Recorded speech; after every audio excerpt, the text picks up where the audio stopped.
Hello friends, welcome back. இன்னைக்கு நம்ம சேனல்ல பார்க்க போற ரெசிபி வந்து பாத்தீங்கன்னா ஒரு சிம்பிளா பண்ற அவியல் ரெசிபி. இது ரொம்பவே டேஸ்டா இருக்கும். நான் வந்து இன்னைக்கு ஒரு 10 வகை காய்கறிகளை வச்சு இத வந்து நான் பண்ணியிருக்கேன். என்னென்ன காய்கறிலாம் எடுத்திருக்கேன், இதை எப்படி பண்றது அப்படின்னு பார்க்கலாம். இப்போ பாத்தீங்கன்னா இது பண்றதுக்கு நான் உருளைக்கிழங்கு எடுத்திருக்கேன். அதுக்கு அப்புறமா புடலங்காய் எடுத்திருக்கேன். கேரட், பீன்ஸ்,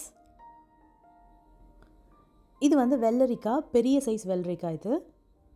அதுக்கப்புறமா முருங்கைக்காய், வாழைக்காய், இது வந்து கொத்தவரங்காய், அதுக்கப்புறமா பஜ்ஜி மிளகாய் எடுத்திருக்கேன். கூடவே கத்திரிக்காய் வந்து கட் பண்ணிவிட்டு கருக்காமல் இருக்கிறதுக்காக தண்ணியில் போட்டு வச்சுருக்கேன். இப்போது இந்த அவியல் எப்படி பண்ணுறதுன்னு ஸ்டார்ட் பண்ணலாம். இப்போது ஒரு கடாயில் நம்ம கட் பண்ணி வச்சுருக்க எல்லா காய்கறிகளையுமே சேர்த்துடலாம். எல்லாமே பார்த்திங்கன்னா இந்த மாதிரி நீல வாக்கில் தான் வந்து நம்ம கட் பண்ணணும். ரொம்ப பெருசாகவும் இருக்கக்கூடாது, ரொம்ப மெலிசாகவும் இருக்கக்கூடாது. இந்த சைஸில் கரெக்டாக பார்த்து கட் பண்ணிக்கோங்க. அப்போ தான் வந்து அது கரெக்டாக வந்து நம்மளுக்கு வேகிறதுக்கு ரொம்ப குழையாமல் வேக வச்சு எடுக்க முடியும்.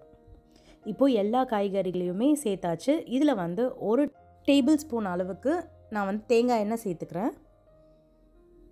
சேர்த்துட்டு அதை நல்லா மிக்ஸ் பண்ணிக்கலாம். தேங்காய் எண்ணெய் சேர்த்த பிறகு பார்த்திங்கன்னா இந்த எண்ணெயிலேயே காய்கறி வந்து பார்த்திங்கன்னா ஒரு நிமிஷத்துக்கு நல்லா வதங்கணும். ஸ்டவ் வந்து மீடியம் ஃப்ளேமில் வச்சுட்டு இதை நல்லா மிக்ஸ் பண்ணி கொடுத்துக்கோங்க இந்த எண்ணெயோட.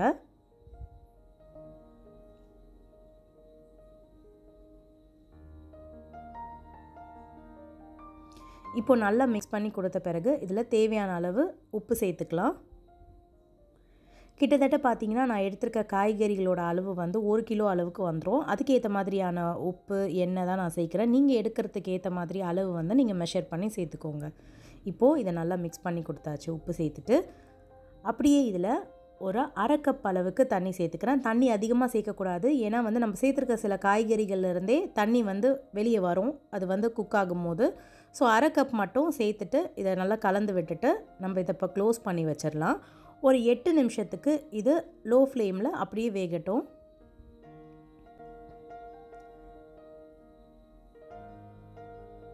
இது வேகிறதுக்குள்ளே நம்ம வந்து ஒரு மசாலா வந்து அரைச்சி ரெடி பண்ணிக்கலாம். அவியலுக்கு டேஸ்ட்டே வந்து பார்த்திங்கன்னா இந்த மசாலா தான் கொடுக்க போகுது. இப்போது இந்த மசாலா அரைக்கிறதுக்கு 1/2 டீஸ்பூன் அளவுக்கு நான் சீரகம் எடுத்திருக்கேன். அப்படியே ஒரு 5 பச்சை மிளகாய் சேர்த்துருக்கேன். காரம் அதிகமாக வேணும்னா இன்னும் கூட சேர்த்துக்கலாம். கூடவே வந்து ஒரு 7 பல்லு பூண்டு சேர்த்துருக்கேன். கொஞ்சம் பெரிய சைஸ் பல்லு பூண்டுன்றதுனால நான் 7 சேர்த்துருக்கேன். சின்னதாக இருந்தால் நீங்கள் எக்ஸ்ட்ரா ஒரு 2-3 கூட சேர்த்துக்கலாம். அதை இந்த மாதிரி கொஞ்சம் கொரப்பாக அரைச்சி எடுத்துக்கோங்க. இப்போ இது எல்லாத்தையும் நல்லா தள்ளி ஒன்றா சேர்த்துட்டு இது கூடவே தேங்காய் வந்து சேர்க்க போகிறோம். இது வந்து பார்த்திங்கன்னா 1/2 மூடி அளவுக்கு தேங்காய், கிட்டத்தட்ட ஒரு 4-5 டேபிள் ஸ்பூன் அளவுக்கு தேங்காய் வந்து நான் இப்போ சேர்க்குறேன், துருவன தேங்காய். இதை வந்து பார்த்திங்கன்னா ஒரு பல்ஸ் கொடுத்து தான் எடுக்க போகிறோம். ரொம்ப அரைச்சிடக்கூடாது, இந்த மாதிரி கொரப்பாக தான் இருக்கணும். ரொம்ப அரைச்சோன்னா அது வந்து அவியல் குழம்பு மாதிரி ஆயிடும். இப்படி இருந்தால் மட்டும்தான் கரெக்டாக இருக்கும் நம்மளுக்கு. இப்போ வந்து கரெக்டாக 8 நிமிஷம் ஆயிடுச்சு. நான் ஓப்பன் பண்ணுறேன். பார்த்திங்கன்னா காய்கறி எல்லாமே நல்லா வெந்திருக்கு. நம்ம சேர்த்த தண்ணியோட காய்கறியிலேருந்து வந்த தண்ணியும் கீழே வந்து அப்படியே இருக்குது.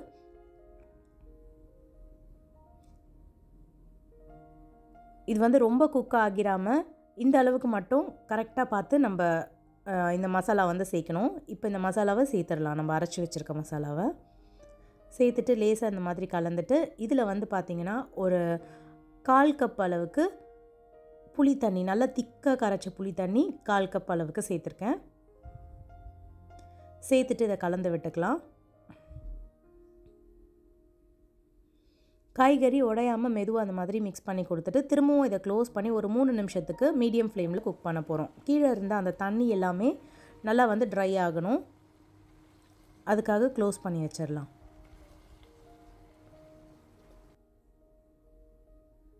க்ளோஸ் பண்ணுறதுக்கு முன்னாடி கொஞ்சமாக இந்த மாதிரி கருவேப்பிலை சேர்த்துக்கோங்க. நல்லா வெந்து வரும்போது நல்ல வாசனையாக இருக்கும்.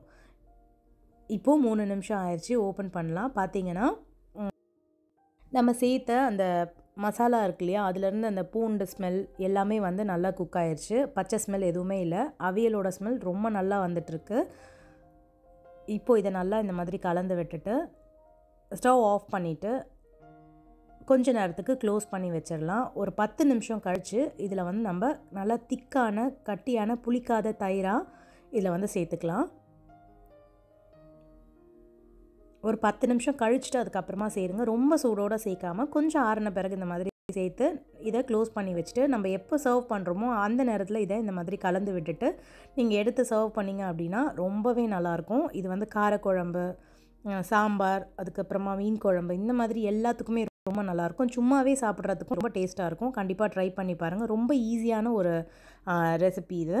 நீங்கள் ட்ரை பண்ணும்போது எப்படி வந்துச்சுன்னா உங்களோட ஃபீட்பேக் கமெண்ட் செக்ஷனில் ஷேர் பண்ணிக்கோங்க. இந்த வீடியோ பிடிச்சிருந்துச்சுன்னா லைக் பண்ணிக்கோங்க. நம்மளோட சேனலை ஃபர்ஸ்ட் டைம் பார்க்குறீங்கன்னா மறக்காமல் சப்ஸ்கிரைப் பண்ணிவிட்டு பக்கத்தில் இருக்க பெல் ஐக்கன் கிளிக் பண்ணிக்கோங்க. ஓகே ஃப்ரெண்ட்ஸ், தேங்க்ஸ் ஃபார் வாட்சிங். இனி நம்ம இன்னொரு வீடியோவில் மீட் பண்ணலாம். அது வரைக்கும் பாய், டேக் கேர்.